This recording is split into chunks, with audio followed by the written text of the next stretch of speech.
Internet of things से ऐसे बदल जाएगी हमारी ज़िंदगी। स्मार्ट तकनीक की मदद से चुटकियों में होगा घर का सारा काम। दोस्तों, इंटरनेट ऑफ थिंग्स अक्सर आपने कई जगहों पर internet of things technical term के बारे में ज़रूर सुना होगा। ये टेक्नोलॉजी आने वाले समय में हमारी ज़िंदगी का एक महत्वपूर्ण हिस्सा बनने जा रही है। आइए आपको इसके बारे में विस्तार से बताते हैं। टेक्नोलॉजी की दुनिया में लगातार कई बदलाव हो रहे हैं। टेक्नोलॉजी की मदद से हमारी ज़िंदगी काफ़ी आसान बनती जा रही है। इसी कड़ी में आज हम आपको इंटरनेट ऑफ थिंग्स के बारे में बताने वाले हैं। ये टेक्नोलॉजी आने वाले समय में हमारी ज़िंदगी का एक महत्वपूर्ण हिस्सा बनने जा रही है। इस न्यू टेक्नोलॉजी को लेकर कई रिसर्च और एक्सपेरिमेंट किए जा रहे हैं। इंटरनेट ऑफ थिंग्स आने के बाद हमारी ज़िंदगी कई मायनों में बदल जाएगी। अक्सर आपने कई जगहों पर इस टेक्निकल टर्म के बारे में ज़रूर सुना होगा।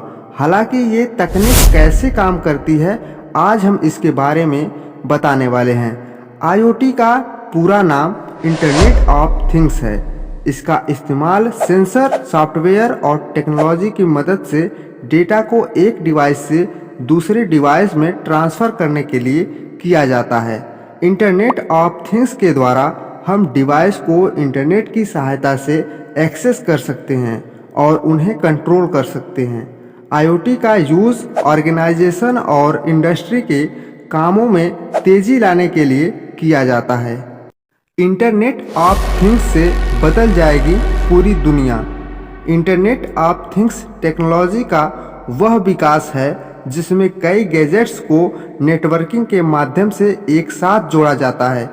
इसमें सभी गैजेट्स एक साथ जोड़कर एक दूसरे को डाटा ट्रांसफ़र करते हैं, जिसमें सभी डिवाइस के बीच इंटीग्रेशन आता है। इंटरनेट ऑफ थिंग्स आने के बाद भविष्य में ऐसे स्मार्ट घर होंगे जिसमें सभी डिवाइस एक दूसरे से इंटरकनेक्ट रहेंगे। मान लीजिए कि आप बिना टीवी और दरवाजे को बंद किए घर से बाहर जाते हैं, तो स्मार्ट घर का जो कंबाइंड आर्टिफिशियल ब्रेन होगा वह इस चीज़ को सेंस करके अपने आप घर के दरवाजे और टीवी को बंद कर देगा। इस बात की जानकारी आपके फ़ोन पर भी आ जाएगी। Type of internet of things. First, LPWANs। LPWANs को low power wide area network भी कहा जाता है। इसका उपयोग लंबी दूरी के संचार कम्युनिकेशन के लिए किया जाता है। साथ ही LPWANs का उपयोग सभी प्रकार के IoT सेंसर को डिवाइस के साथ कनेक्ट करने के लिए किया जाता है। Second, cellular network 3G, 4G, 5G। Cellular एक प्रकार का इंटरनेट नेटवर्क है जिसका इस्तेमाल यूज़र को बेहतर वॉइस कॉल और वीडियो स्ट्रीमिंग की सुविधा देने के लिए किया जाता है, जिसकी वजह से हम और आप आसानी से लाइव वीडियो देख सकते हैं। Bluetooth, wifi, RFID, radio frequency identification और भी टाइप हैं। IoT की विशेषताएं। कनेक्टिविटी IoT की सबसे महत्वपूर्ण विशेषता है। IoT डिवाइस और उसके घटक, sensor, computer engine, data hub आदि को एक दूसरे से जोड़कर रखता है। IoT में बहुत से ऐसे एल्गोरिथम होते हैं जिससे कि वो इंटेलिजेंट बन जाता है। इसमें बिग डाटा एनालिटिक्स और मशीन लर्निंग का इस्तेमाल किया जाता है ताकि बेहतर फैसले लिए जा सकें। बिना सेंसर के IoT संभव नहीं है। सेंसर के जरिए ही पर्यावरण में होने वाले बदलावों का पता लगाया और मापा जाता है। IoT सिस्टम को डिज़ाइन करते समय हमें सुरक्षा उपायों को अपनाना चाहिए, जैसे फायरवॉल स्थापित करना, VPN का उपयोग करना आदि। Advantage of internet of things. Internet of things के फायदे। IoT तक पहुंचना बहुत आसान है। IoT की मदद से हम दुनिया के किसी भी कोने में बैठकर ज़रूरी जानकारी प्राप्त कर सकते हैं। IoT उपकरणों में डेटा ट्रांसफ़र करने की गति काफ़ी तेज़ होती है। IoT व्यवसाय के खर्चों को कम करने में मदद करता है, जिससे बिजनेस में होने वाला खर्च काफ़ी हद तक कम हो जाता है। आईओटी स्वचालन ऑटोमेशन को एक बड़ा बढ़ावा देता है। ऑटोमेशन का मतलब है कि जिन कार्यों को इंसानों द्वारा पूरा किया जाता था, अब उसे आईओटी डिवाइस के द्वारा पूरा करने की क्षमता दी गई है। आईओटी के इस्तेमाल से हम किसी भी तरह की चीज़ पर आसानी से नज़र रख सकते हैं, जैसे हवा की मात्रा की निगरानी करना, तापमान की निगरानी करना और अपने उत्पाद की निगरानी करना आदि।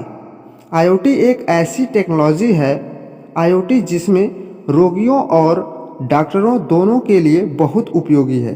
किसी आपात स्थिति में रोगी की जान कुछ ही क्षण में बचाया जा सकता है। आने वाले समय में सभी घर डिजिटल हो जाएंगे, ड्राइवरलेस कार हो जाएंगी और अपने घर का सारा कंट्रोल अपने फ़ोन से ही आप कर सकते हैं। दोस्तों, आइए अब जानते हैं आईओटी के disadvantage of internet of things.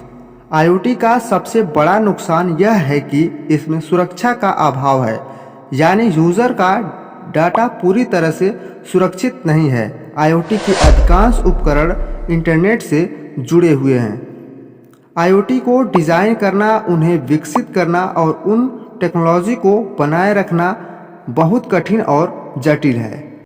आजकल अधिकांश कार्य आईओटी सक्षम मशीनों द्वारा पूरा किए जाते हैं, जिसकी वजह से लेबर वर्क की ज़रूरत नहीं पड़ती है, जिससे बेरोजगारी बढ़ती है। अभी और बेरोजगारी बढ़ने वाली है। आजकल प्रत्येक इंसान पूरी तरह से आईओटी पर निर्भर हो गया है, अर्थात इन यंत्रों के बिना मनुष्य कोई भी कार्य नहीं कर सकता है। दोस्तों, आने वाले समय में टेक्नोलॉजी के बढ़ते हुए दर को देखने के बाद यह लग रहा है कि इंसानों के रोजगार को छीना जा रहा है। अब गौर करिए कि जब ड्राइवरलेस कार चलेंगी तो ड्राइवर की रिक्वायरमेंट खत्म हो जाएगी, भोजन अपने आप बन जाएगा तो किचन वर्कर्स की रिक्वायरमेंट कम हो जाएंगी, कंपनी का सारा काम टेक्नोलॉजी के थ्रू कंट्रोल किया जाएगा तो लेबर की रिक्वायरमेंट कम हो जाएगी। इन बातों पर दोस्तों विचार करिए और बताइए कि टेक्नोलॉजी को बढ़ावा देना और उसके रूल रेगुलेशन का फॉलो करना सही है या गलत।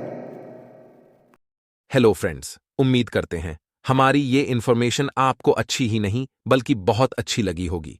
तो आपसे एक छोटा से रिक्वेस्ट है कि आप वीडियो को लाइक करके चैनल को सब्सक्राइब कर लीजिए, ताकि आपको नेक्स्ट वीडियो का इन्फॉर्मेशन टाइम पर मिल जाए। आपके एक लाइक से हमारी बहुत बड़ी हेल्प हो जाती है। Thank you.